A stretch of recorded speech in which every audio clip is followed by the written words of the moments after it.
اعوذ باللہ من الشیطان الرجیم بسم اللہ الرحمن الرحیم الحمد للہ رب العالمین والصلاة والسلام علی سید الانبیاء والمرسلین وعلی اہل بیتہ الطیبین الطاہرین وصحبہ المنتجبین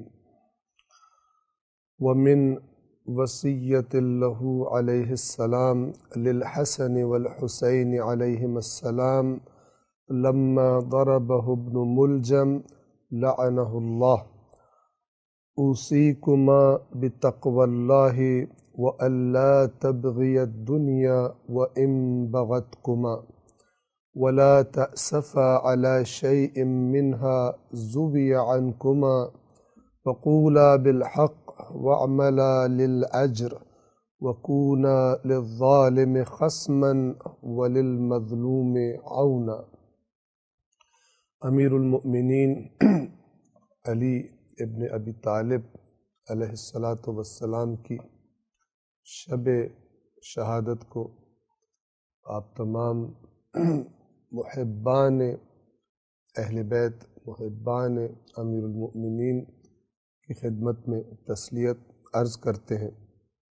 آج کی شب کی مناسبت سے مولا کی ایک اور وصیت کہ جس کا علامہ مفتی جعفر حسین اعلی اللہ مقامہ کا جو اردو ترجمہ ہے نہج البلاغہ میں، اس میں مکتوبات والے حصے میں مکتوب نمبر 47 کہ جو وصیت فرمائی امام علی علیہ السلام نے اپنے بیٹوں حسن اور حسین علیہم السلام کو ابن ملجم کی ضربت کے بعد۔ پہلے بھی عرض کیا تھا، آج پھر آپ کی خدمت میں عرض کرتا ہوں کہ اس وصیت کو سنتے وقت تاکہ یہ وصیت ہمارے قلب و جان کا حصہ بن جائے اور روز قیامت جب مولا سے ملاقات ہو تو ہم کہہ سکیں کہ آپ کی وصیت کو قلب و جان سے سنا اور اس وصیت پر عمل کرنے کی، آپ نے جو باتیں بتائی تھیں ان پر عمل کرنے کی ہم نے کوشش کی۔ انشاءاللہ یہ تصور کر کے کہ گویا ہم پاس موجود ہیں اپنے مولا کے اور مولا کے آخری لمحات ہیں، اور وہ وصیت فرما رہے ہیں اپنے دونوں بیٹوں کو بھی اور اپنی باقی اولاد کو بھی اور ہر اس فرد کو کہ جس تک یہ وصیت نامہ پہنچے، جیسا کہ خود اس میں آ جائے گا۔ ہم یہ سمجھیں کہ گویا ہم مولا کے پاس ہیں اور مولا ہمیں یہ وصیت فرما رہے ہیں۔ سر اقدس میں ضربت لگ چکی، کیفیت کا آپ اندازہ لگا سکتے ہیں۔ گھر کا ماحول کس قدر غمزدہ ماحول ہے، حسن و حسین علیہم السلام کے دل پر کیا گزر رہی ہے، بی بی زینب و ام کلثوم علیہم السلام کے دل کس قدر زخمی ہیں، اور مولا کی اولاد بالخصوص حضرت عباس علیہ السلام کس کیفیت میں وقت گزار رہے ہیں۔ اس دوران مولا یہ وصیت فرماتے ہیں، اوصیکما بتقوی اللہ، میں تم دونوں کو وصیت کرتا ہوں اللہ کے تقوی کی۔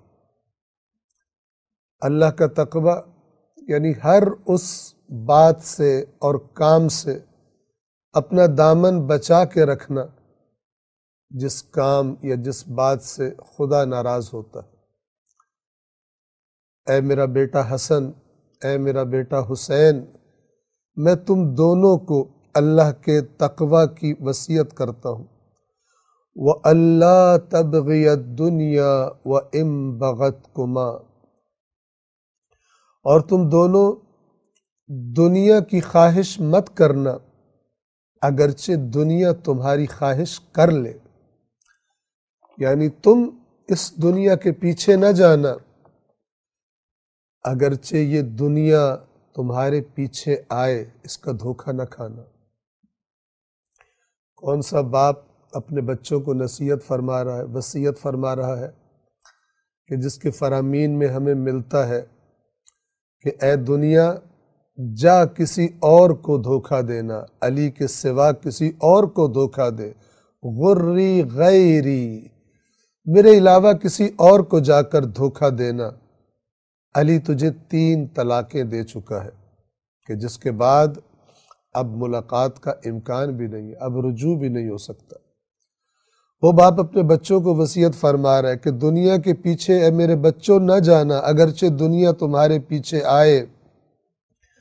وَلَا تَأْسَفَا عَلَى شَيْءٍ مِّنْهَا زُوِيَ عَنْكُمَا، اور دنیا کی کسی چیز پر، کسی ایسی چیز پر نہ کڑھنا جو تم سے روک لی جائے۔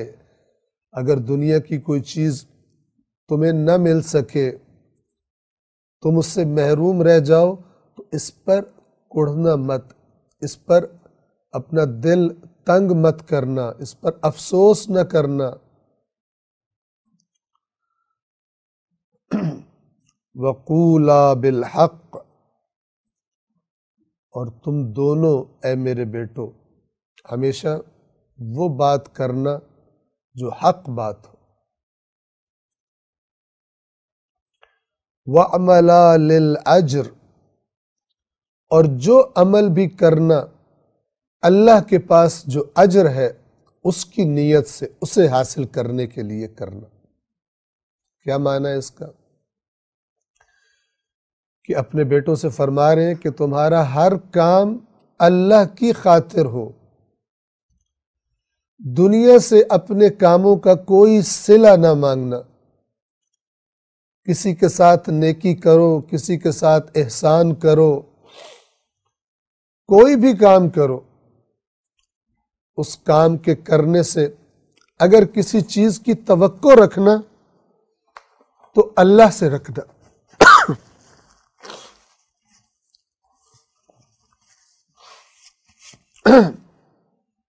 کوئی بھی کام کرو، اس کام سے اگر کسی سے کوئی توقع رکھنا کسی اجر کی، تو وہ صرف اور صرف اللہ سے رکھنا۔ وہی بات کہ جو اللہ نے قرآن کریم میں اپنے انبیاء کی زبان سے بتائی ہے کہ جو بھی نبی آتا تھا اپنی قوم کے پاس، کیا کہتا تھا کہ اے میری قوم، میں تم سے اس پیغام پہنچانے کا کوئی اجر نہیں مانگتا۔ اور اللہ کے نبی کی زبان سے کہلوایا گیا کہ میں تم سے کوئی اجر نہیں مانگتا، ان اجری الا علی اللہ، میرا اجر تو بس اللہ کے ذمے ہے، میں تم سے کچھ نہیں مانگتا۔ البتہ ایک اجر مانگا، قُلْ لَا أَسْأَلُكُمْ عَلَيْهِ أَجْرًا إِلَّا الْمَوَدَّةَ فِي الْقُرْبَى، میں تم سے اس رسالت کا کوئی اجر نہیں مانگتا سوائے اس کے کہ میرے ذوی القربہ، میرے اہل بیت، میرے خونی رشتہ داروں کے ساتھ مودت رکھنا۔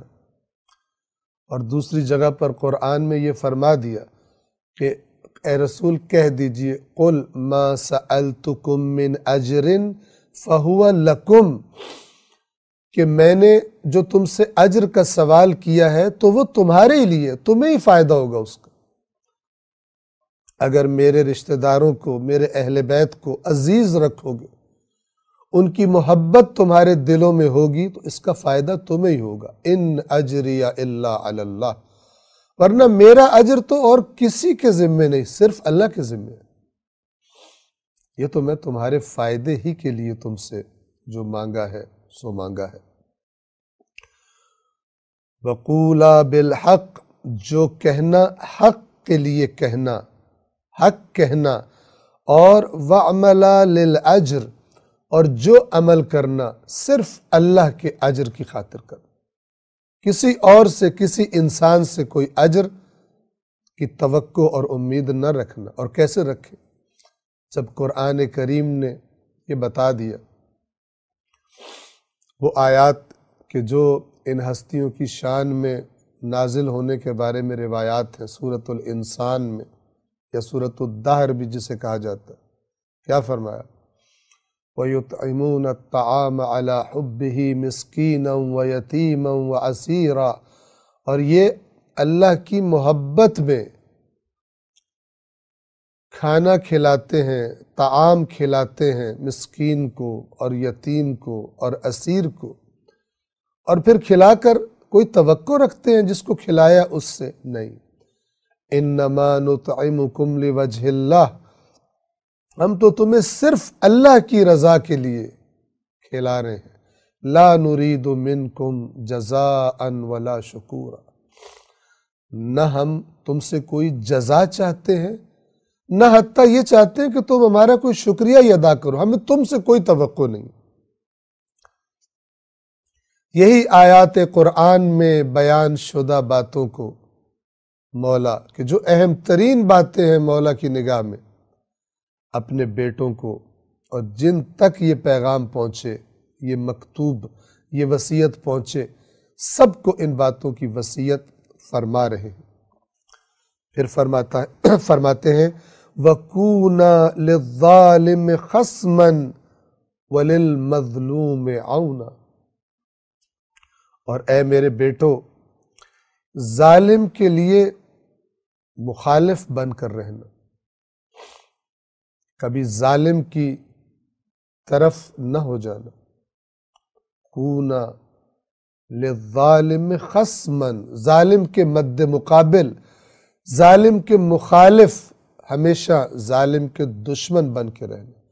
وَلِلْمَظْلُومِ عَوْنًا، اور مظلوم کے مددگار بننا۔ کبھی ایسا نہ ہو کہ ایک طرف ظالم ہو اور دوسری طرف کوئی مظلوم ہو اور آپ علی کے بیٹے ظالم کے ساتھ کھڑے ہوں اور مظلوم کو تنہا چھوڑ دیں۔ آپ دونوں ہمیشہ مظلوم کے ساتھی اور ظالم کے مخالف بن کر رہنا۔ اوصیکما، اب یہاں تک پہنچ کر مولا اپنی وصیت کے دائرے کو وسیع فرماتے ہیں اوصیکما وجمیع ولدی واہلی ومن بلغہ کتابی، میں تم دونوں کو، اپنی تمام اولاد کو اور اپنے اہل خانہ کو، اپنے اہل بیت کو، خاندان کو، اور جس تک میرا یہ مکتوب، یہ نوشتہ، یہ لکھا ہوا، یہ وصیت جس تک پہنچے، سب کو وصیت کرتا ہوں۔ اب یہاں سے گویا مولا نے ہم میں سے ہر ایک کو شامل کر لیا، ہر وہ شخص جس کا دل علی کی بات کو کان لگا کر سنتا ہے۔ یاد رکھیے، قرآن کریم نے بتایا ایک یہ ظاہری کان ہے کہ جو ہمارے چہرے پر موجود ہوتے ہیں، اور ایک وہ کان ہے کہ جو دل کے اندر موجود ہوتے ہیں۔ اگر دل کے کان کہیں اور لگے ہوں تو پھر یہ ظاہری کان میں پڑنے والی آواز فائدہ نہیں دیتی۔ اگر دل کے کان اور دل کی آنکھیں اور دل کی توجہ فقط دنیا کی طرف ہو، دنیا کی لذتوں کی طرف ہو، تو علی جیسے دنیا کو ٹھکرا دینے والے کی بات ہو سکتا ہے ظاہری کانوں پر پڑ جائے، ظاہری آنکھوں سے ہم کسی کتاب میں پڑھ بھی لیں، لیکن اگر دل کے کانوں نے نہیں سنا، دل کی آنکھوں نے نہیں دیکھا اور دل کی توجہ نہ ملی، تو ان ظاہری آنکھوں سے دیکھنا اور ان ظاہری کانوں سے سننا انسان کو فائدہ نہیں دیتا۔ فائدہ تو بس وہ چیز دیتی ہے کہ جو انسان کے عمل کے اندر تبدیلی پیدا کر دے۔ مولا علی کے الفاظ کے بعد اور کون سے الفاظ ہوں گے، کس شخص کے الفاظ ہوں گے کہ جو ہمارے اندر تبدیلی پیدا کر دیں؟ ہماری تو ساری زندگیاں علی علی کرتے ہوئے گزرتی ہیں اور گزرنی چاہیے۔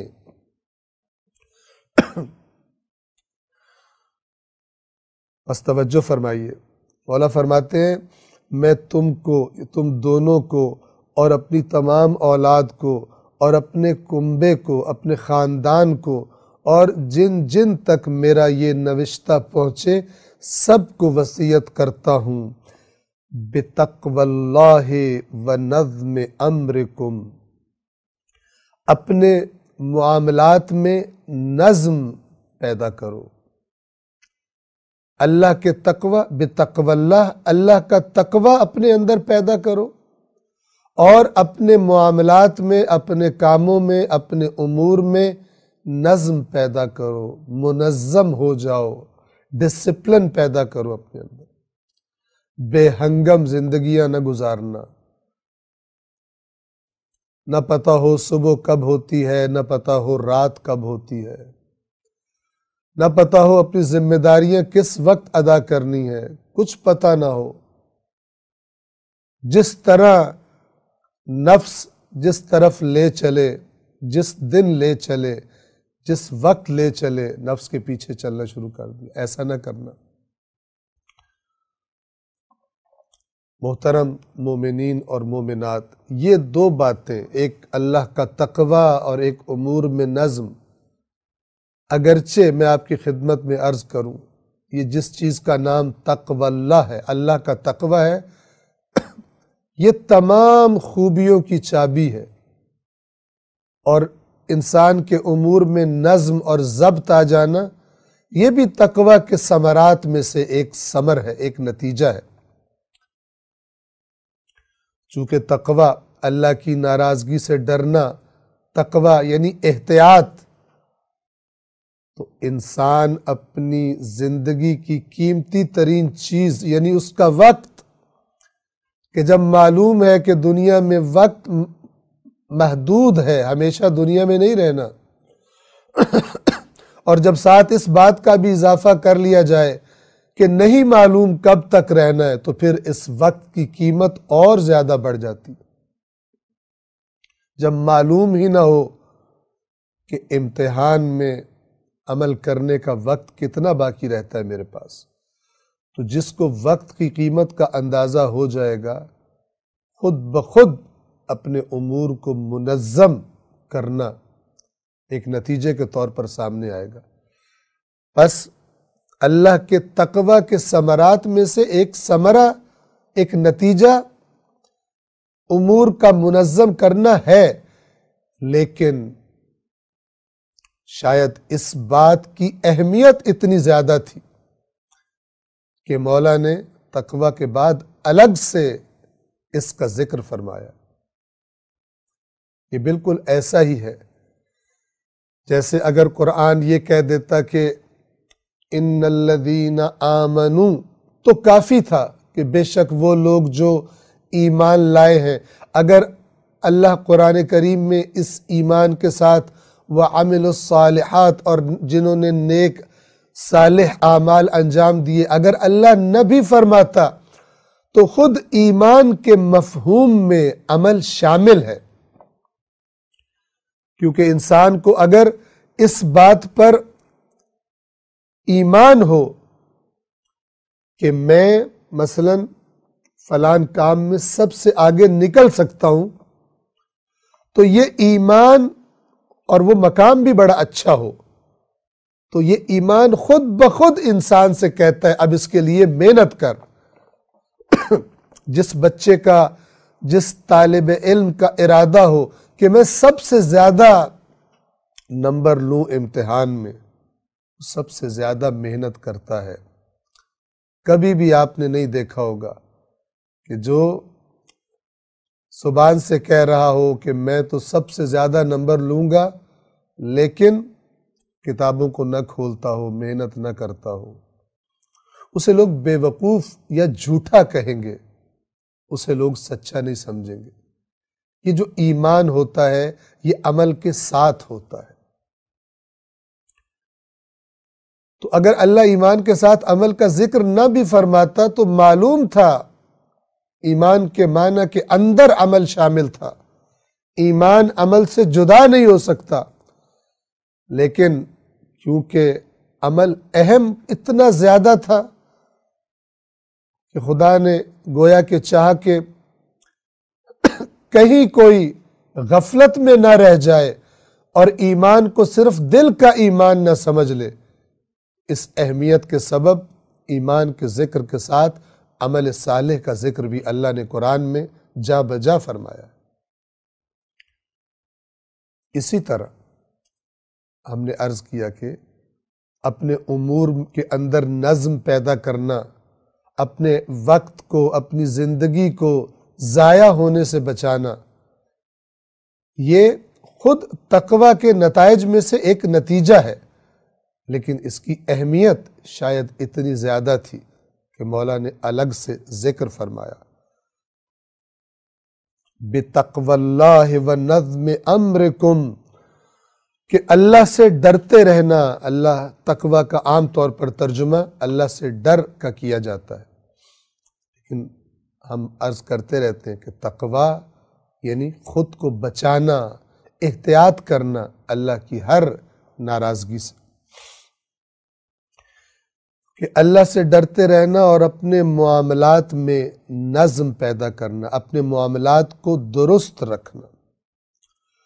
اور پھر فرمایا وَصَلَاحِ ذَاتِ بَيْنِكُمْ، اور آپس کے تعلقات کو سلجھائے رکھنا۔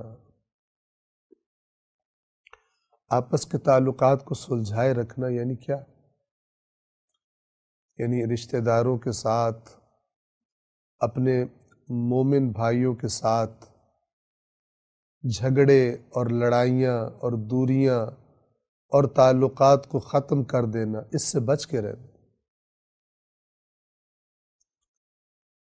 اہم ترین اسلام کی تعلیمات میں سے صلاح ذات بینکم، سورۃ الانفال کے آغاز میں اللہ تبارک و تعالیٰ فرماتا ہے فَاتَّقُوا اللَّهَ وَأَصْلِحُوا ذَاتَ بَيْنِكُمْ، اللہ کا تقوی اختیار کرو اور اپنے مابین معاملات کو سلجھائے رکھو، سلجھا لیا کرو۔ کیا مطلب ہے؟ ایک مومن کی زندگی کیسی ہونی چاہیے؟ یہ جو وصیت ہے قرآن کی اسی آیت سے لی گئی کہ علی اور قرآن جدا نہیں ہو سکتے۔ میں عرض کیا کرتا ہوں کہ جس نے اپنے مولا کو پہچاننا ہو، سب سے بہترین کتاب قرآن ہے۔ جس نے اہل بیت اطہار کو، امام حسن کو، امام حسین کو علیہ السلام، ان ہستیوں کو جس نے صحیح پہچاننا ہو، وہ لوگوں سے نہ سنے، وہ اللہ سے سنے۔ اللہ نے جن صفات کو اپنے خاص بندوں کی صفات بتایا ہے، وہ سب سے بڑھ کر ان میں تھیں۔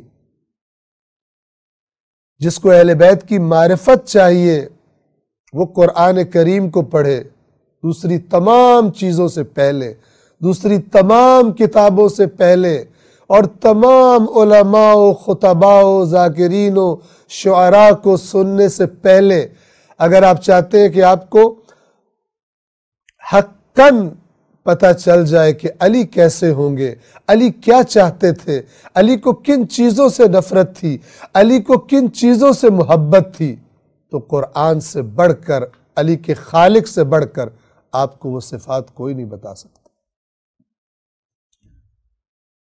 صلاح ذات بینکم، آپس کے تعلقات کو سلجھائے رکھنا۔ کیا مطلب؟ مومن کیسا ہونا چاہیے کہ اپنے رشتہ داروں کے ساتھ اپنے ذاتی انا کے مسائل پر، ذاتی ناراضگیوں کی وجہ سے جھگڑے لڑائیاں کھڑی نہ کرے، ایسا نہ کرتا ہو، اور اسی طرح باقی مومنین کے ساتھ اچھے تعلقات رکھتا ہو۔ قرآن نے فرمایا انما المؤمنون اخوہ، مومن تو بس آپس میں بھائی بھائی ہیں۔ اور میں آپ کی خدمت پہ عرض کروں، میرے ذہن میں آ گیا، علی جیسا کہاں سے لائیں؟ یہ جملہ جو آپ کی خدمت میں عرض کرنے لگا ہوں، یا جنگ صفین ہے، یا جنگ جمل ہے، یا جنگ نہروان، ان میں سے معذرت چاہتا ہوں، یہ جو جملہ آپ کی خدمت میں عرض کرنے لگا ہوں، یہ یا جنگ جمل میں ہے یا جنگ نہروان میں،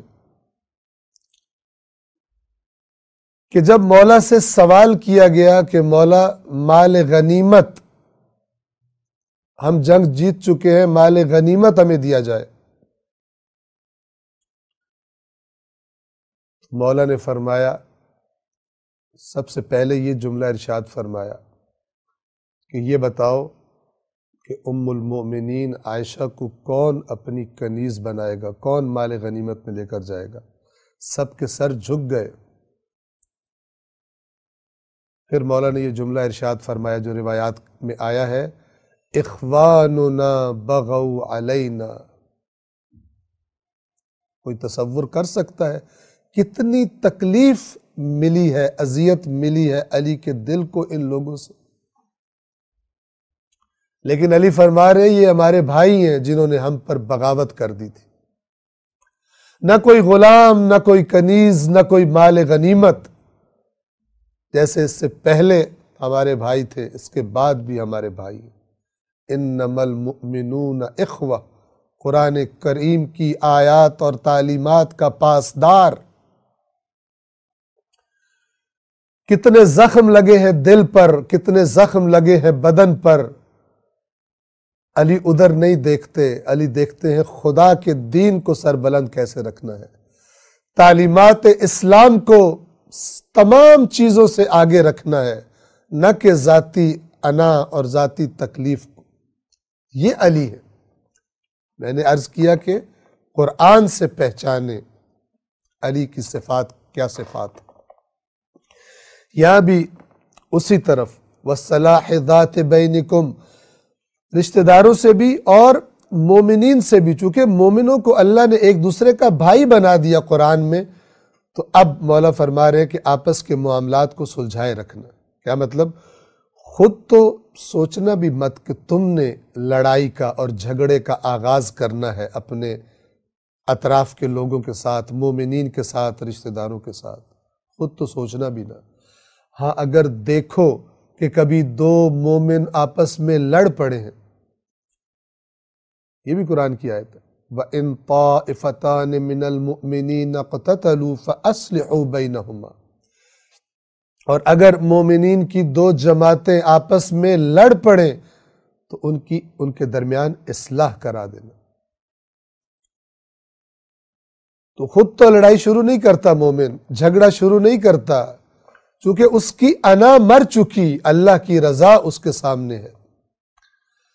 لیکن کبھی اگر دیکھتا ہے کہ میرے دو مومن بھائی، میرے دو رشتہ دار، یا کوئی رشتہ دار مجھ سے لڑنا چاہ رہا ہے، اصلاح کے درپے ہوگا۔ کیوں؟ اس کی اپنی انا مد نظر نہیں ہے، اللہ کی رضا مد نظر ہے۔ یہ معنی ہے وَالصَّلَاحِ ذَاتِ بَيْنِكُمْ کا۔ خود تو نہ لڑنا، کوئی اور بھی لڑ رہا ہو تو ان کی صلح کروا دینا، ان کی اصلاح کروا دینا۔ میں آپ کی خدمت میں عرض کروں، شب 21 ماہ مبارک رمضان، شب شہادت امیر المؤمنین علی ابن ابی طالب علیہ السلام، میری یہ آواز جو آپ سن رہے ہیں، مولا کی وصیت کے الفاظ آپ کی خدمت میں عرض کر رہا ہوں۔ حق یہ بنتا ہے کہ اگر کسی سے آپ کی لڑائی ہے، آپ کے رشتہ داروں میں سے یا آپ کے مومن بھائیوں میں سے، کسی مومن سے، کسی مومنہ سے، اگر تعلق خدا نخواستہ توڑ رکھا ہے آپ نے، وہ تعلق جس کو اللہ جوڑے رکھنے کا کہتا ہے، اگر ناراضگی ہے، میاں بیوی کے درمیان ہے، دو بھائیوں کے درمیان ہے، بھائی اور بہن کے درمیان ہے، باپ اور بیٹے کے درمیان ہے، ماں اور بیٹی کے درمیان ہے، یا آپ کی کسی مومن بھائی کے ساتھ آپ نے قطع تعلق کر رکھا ہے، تو آج مولا کی اس آواز پر دیکھیں کون لبیک کہتا ہے اور خود سے اس لڑائی کو صلح میں اور محبت میں تبدیل کر لیتا ہے۔ حتیٰ کہ اگر غلطی آپ کی نہیں ہے، لیکن آپ اگر جا کر یہ کہیں کہ اگر آپ سمجھتے ہیں کہ غلطی میری ہے تو میں معذرت کرتا ہوں، لیکن آج کی اس شب میں مولا کی وصیت کے مطابق میں مولا کا ماننے والا ہوں، میں آپ سے صلح کرنا چاہتا ہوں۔ صلاح ذات بینکم، اور اگر آپ سننے والے، آپ کے علم میں کوئی ایسا انسان ہے، کوئی مومن ہے، آپ کا رشتہ دار یا آپ کا کوئی عزیز جاننے والا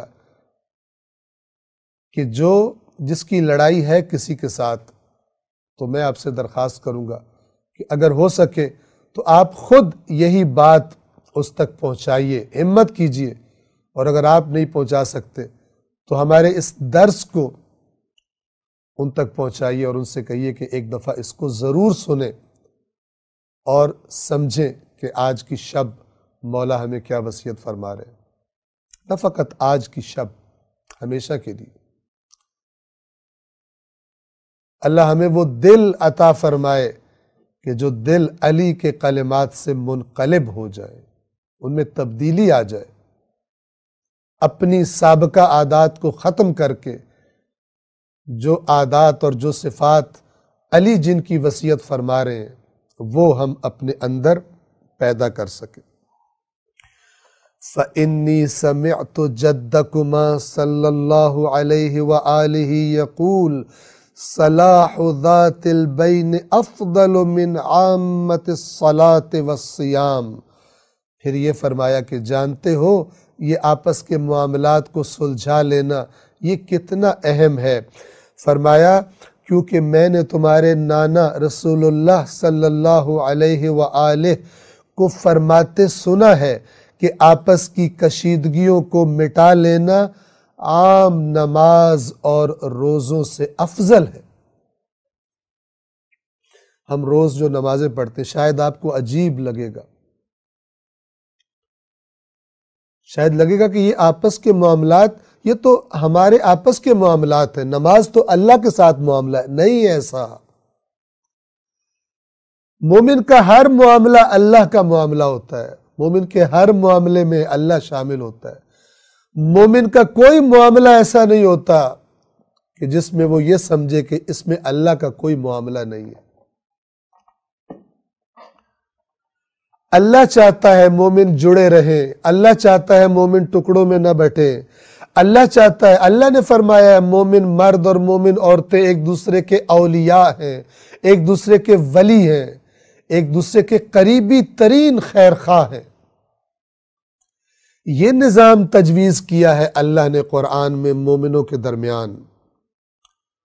صلاح ذات البین، آپس کے معاملات کو سلجھائے رکھنا، صلح و صفائی کو قائم رکھنا، محبتوں کو قائم رکھنا، جھگڑوں کو ختم کر دینا یا ختم کرنے کی کوشش کرنا۔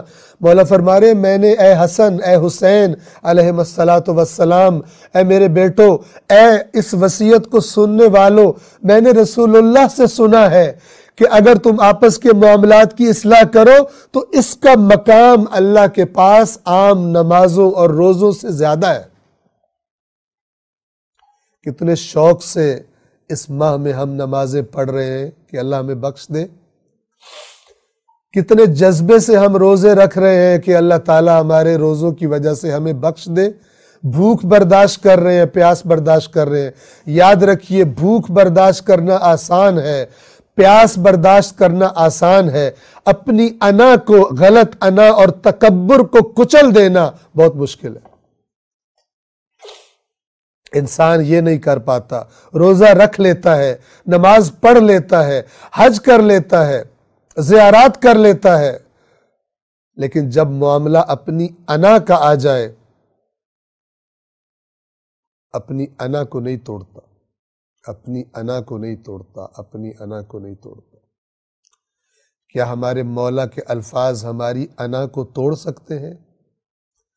ہمارے اندر سے اس انا کے بت کو، اس تکبر کے بت کو ہمارے وجود کے اندر سے توڑ سکتے ہیں؟ علی یہ بت شکن کے الفاظ ہمارے وجود کے اندر کے ہر غلط بت کو توڑ سکتے؟ وہ تو توڑ سکتے ہیں اگر ہم اپنے اندر کے بت خانے کا دروازہ علی کے لیے کھول دیں، علی کے الفاظ کو اندر داخل ہونے دیں، علی کے الفاظ کو ہم قبول کر لیں، تمام بت خود بخود ٹوٹ جائیں گے۔ تکبر بت ہے، انا بت ہے کہ جو انسان جس کو پوجتا رہتا ہے، اپنے آپ کو دوسروں سے برتر سمجھتا ہے کہ میں اس سے جا کر کہوں کہ میں آپ سے معذرت چاہتا ہوں۔ ہرگز ایسا نہیں ہو سکتا۔ یہ شیطان ہے جو انا کے بت کی پرستش سکھاتا ہے انسان کو، اور یہ الفاظ علی یہ بت شکن کے ہیں۔ تو دیکھیں کہ ہمارے دلوں میں ہم کس کو جگہ دیتے ہیں۔ میں نے تمہارے نانا رسول اللہ کو فرماتے سنا ہے کہ آپس کی کشیدگیوں کو مٹانا عام نمازوں اور روزوں سے افضل ہے۔ اب اس کے بعد چند اہم چیزوں کے نام لیتے ہیں مولا، اور 2 مرتبہ اللہ اللہ کہہ کر پھر اس چیز کا نام لیتے ہیں، پھر اللہ اللہ کہہ کر پھر ایک اور چیز کا نام لیتے ہیں۔ کیا مطلب ہے اللہ اللہ؟ یعنی میں تمہیں اللہ کی یاد دلاتا ہوں، میں تمہیں خدا کی یاد دلاتا ہوں ان کے بارے میں۔ ایک بار نہیں، شدت تاکید کے لیے 2 بار فرمایا۔ اردو میں ہم کئی طریقے سے کہہ سکتے ہیں، اللہ سے ڈرنا، اللہ سے ڈرتے رہنا اس چیز کے بارے میں، خدا کو مت بھولنا، خدا کو نہ بھولنا اس چیز کے بارے میں، خدا کو یاد رکھنا، خدا کو یاد رکھنا اس چیز کے بارے میں۔ کیا فرماتے ہیں؟ فرماتے ہیں اللہ اللہ فی الایتام، فی الایتام، یتیموں کے بارے میں اللہ سے ڈرتے رہنا، اللہ سے ڈرتے رہنا۔ فلا تغبوا افواہہم، کیا معنی ہے اس جملے کا؟ ترجمہ اس طرح سے کیا گیا ہے جو میرے سامنے ترجمہ ہے کہ ان کے کام و دہن کے لیے فاقہ کی نوبت نہ آئے، یعنی تمہارے ہوتے ہوئے یتیم بھوکے نہ رہ جائیں۔ لیکن یہ جو ہے فلا تغبوا، اس کا معنی اس سے بھی زیادہ خوبصورت ہے۔ کیا اس کا معنی؟ ایسا نہ ہو کہ ایک دن یتیم کا پیٹ بھر دو اور دوسرے دن اس کا شکم خالی رہ جائے۔ عجیب! ہمیں اگر یتیم کا خیال آ جاتا ہے، کبھی کوئی حدیث سن لی، کوئی خطبہ سن لیا، قرآن مجید کی کوئی آیت پڑھ لی، تو ہمیں خیال آتا ہے کہ میں یتیم کا خیال رکھوں۔ کسی یتیم کو ڈھونڈتے ہیں، اسے کپڑے خرید کر دے دیتے ہیں، اسے کچھ کھانے کا خرید کر دے دیتے ہیں، کافی ہو گیا؟ اس وصیت پر عمل نہیں ہوا۔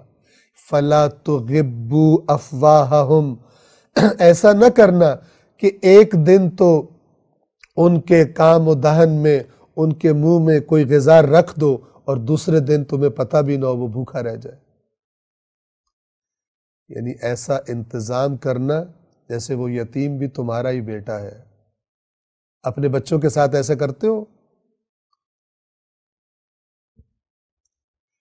کوئی ہے ہم میں سے کہ جو اپنی اولاد کے بارے میں 1 دن 2 دن کھلاتا ہو اور تیسرے دن اسے بھول جاتا ہو؟ میرا بچے نے آج کچھ کھایا ہوگا، میری بچی نے آج کچھ کھایا ہوگا یا نہیں کھایا ہوگا۔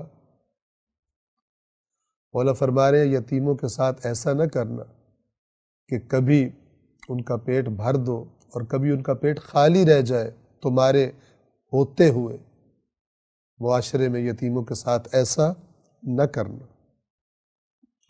اور آپ مولا کی سیرت دیکھیں یتیموں کے بارے میں، جب ضرب لگی مولا کو اور کوفہ کے یتیموں کو خبر پہنچی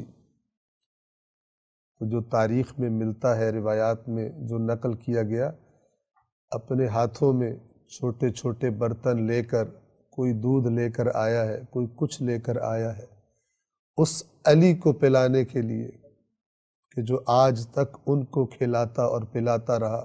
رات کے اندھیروں میں کتنے لوگ ایسے تھے کہ جن کو یہ بھی پتہ نہیں تھا کہ رات کو کون آ کر ان کے لیے غذا رکھ جاتا ہے۔ جب مولا دنیا سے چلے گئے اور وہ جو ان کا خیال رکھتا تھا وہ نہ آیا، وہ غذائیں نہ پہنچیں، تب انہیں معلوم ہوا کہ یہ رات کے اندھیروں میں آنے والا کون تھا۔ علی ابن ابی طالب کی عظمتوں کا اندازہ کون کرے گا؟ فَلَا تُغِبُّوا أَفْوَاهَهُمْ، ایسا نہ ہو کہ ایک دن ان کو کھلا دو اور دوسرے دن نہ کھلاؤ، وہ بھوکے رہ جائیں۔ وَلَا يَضِيعُوا بِحَضْرَتِكُمْ، اور یتیم تمہاری موجودگی میں ضائع نہ ہو جائے، ان کے حقوق ضائع نہ ہو جائے، وہ بے آسرا نہ رہ جائے۔ اگر آج کے زمانے کے مطابق کہہ رہا ہوں، اگر ان کو تعلیم کی ضرورت ہے تو ایسا نہ ہو کہ وہ تعلیم سے محروم رہ جائے۔ وہ چیزیں کہ جو ایک باپ اپنے بچوں کے لیے بڑے شوق سے فراہم کرتا ہے، جو اس کے بچوں کی ضرورت ہوتی ہیں چیزیں، اور ان ضروریات کو فراہم کرنے کے لیے باپ محنت کرتا ہے۔ ہمارے مولا ہم سے فرما رہے ہیں کہ تمہارے معاشرے میں ہوتے ہوئے یتیموں کے حقوق ضائع نہ ہو جائے، وہ محروم نہ رہ جائے۔